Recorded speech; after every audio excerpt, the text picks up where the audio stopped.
Okay, we're going to look at how you would use a piece of yarn, or actually a ball of yarn is what you'll probably want to work with, and create this 5-pointed star that you can see in this child.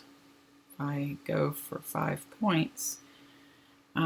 So you would start with a piece of yarn, or a ball of yarn, excuse me, I'm sorry.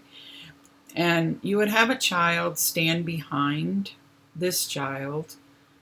So when you guys do it, you would want to have 2 partners. One person is going to stand in the star pose. The other person's going to have the ball of yarn.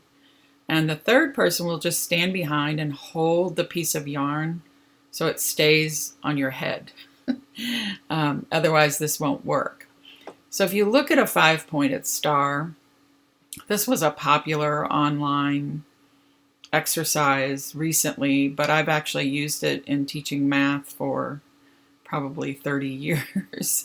And that is that you just look at the different ways you would draw the 5-pointed star.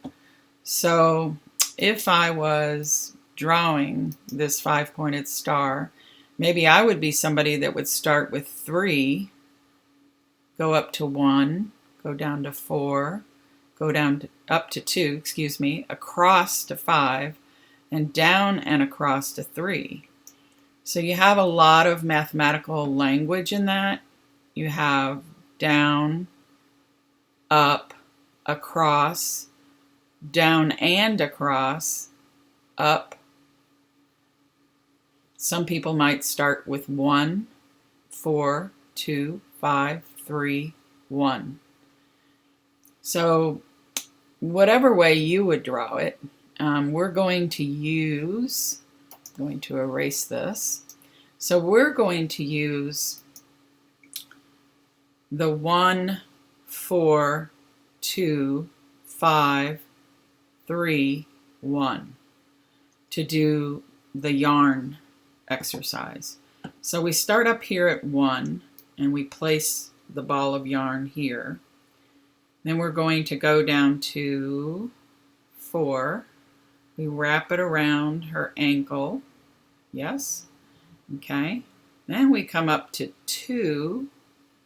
We wrap the yarn around her wrist. We go across to 5 and wrap the yarn around her wrist. And we go down to 3 and wrap the yarn around the ankle. And then back up to 1, where we join it with the other beginning piece of yarn. So I'm going to do that one more time. And you can experiment with different ways if you want to start. Some teachers, I've seen them start with the ankle, 3. Yes, wrap it around. Go up to the wrist, number 5.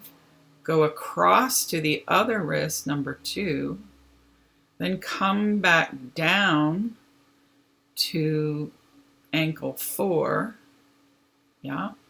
Come up to 1 and go back down and create the star that way. So you can see there's lots of different ways you could do the yarn to create that effect. I'm going to do it one more time. If you start at the head, you do need a partner to be able to make this work. So we're going to start with, let's see, what should we start with this time? Let's start over here at 2. What happens if we wrap it around the wrist, come down, wrap it around the ankle, wrap it around this ankle, come up, wrap it around this wrist, then where do we go? We can't really go anywhere. So that's the kind of exploration that you want kids to do. If you're doing it for your own purposes and you want to take a picture of the child afterwards, I think this 1, wrap it around the ankle to 4, 2, across to 5, down to the other ankle 3, and back up to 1. My drawing's not great, but you get the idea. So have fun with it.